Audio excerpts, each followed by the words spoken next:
Good afternoon. You're with me, Tanima Biswas, and our top story.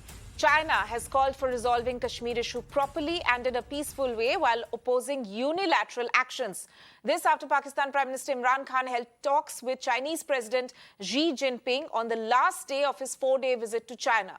In his meeting with Khan, Xi said that China firmly supports Pakistan in safeguarding national independence, sovereignty, dignity and fighting terrorism.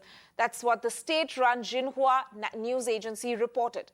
China has also pledged closer cooperation with Pakistan under the $60 billion CPEC investment program.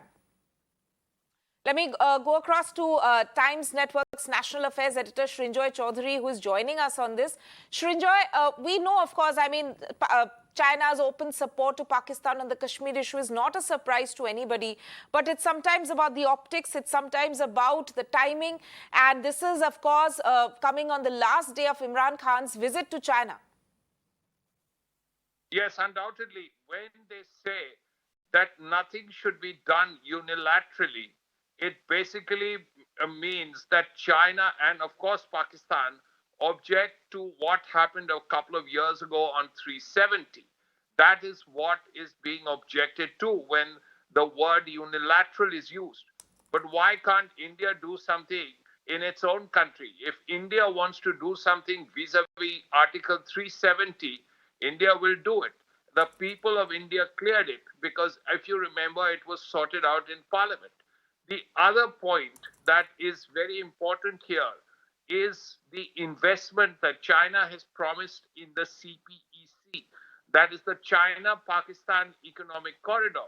Now, that economic corridor runs right through POK, Pak Occupied Kashmir.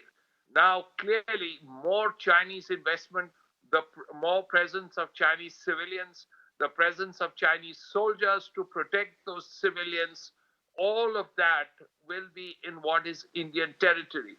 That is something which is of concern, and surely India will address it.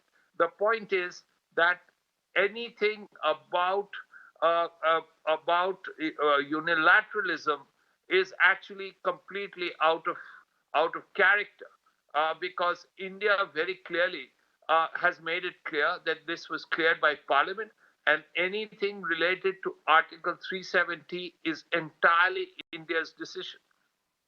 That's but right. Why China be investing in POK is the question India will raise. That's right. In terms of the geopolitics of the region at the moment, how do you think the timing of this meeting and this comment, because nothing is by accident, how is the timing of this comment actually going to play out? Well, the important point is Imran Khan was in China. He was there for the Winter Olympics. And of course, Pakistan is in deep trouble economically. So the only place Pakistan can go for economic help and weapons is China. So that's where he went, and that is why the issue of 370 would have come up, which is why China, in its own guarded manner, has spoken about unilateralism. The important point is that this is something that cannot be accepted by India, and nor can this huge investment in the CPEC being accepted. The point is China has suffered setbacks in the CPEC. There are people in Pakistan who are opposed to having Chinese people working there.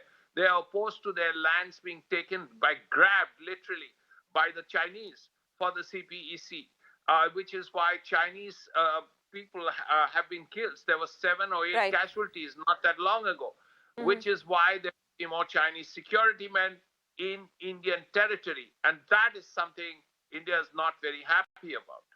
Right, Srinjoy Chaudhary there. Thank you so much for bringing us that entire comprehensive perspective about this particular meeting between Xi Jinping and Imran Khan, and of course China showing open support to Pakistan on the Kashmir issue.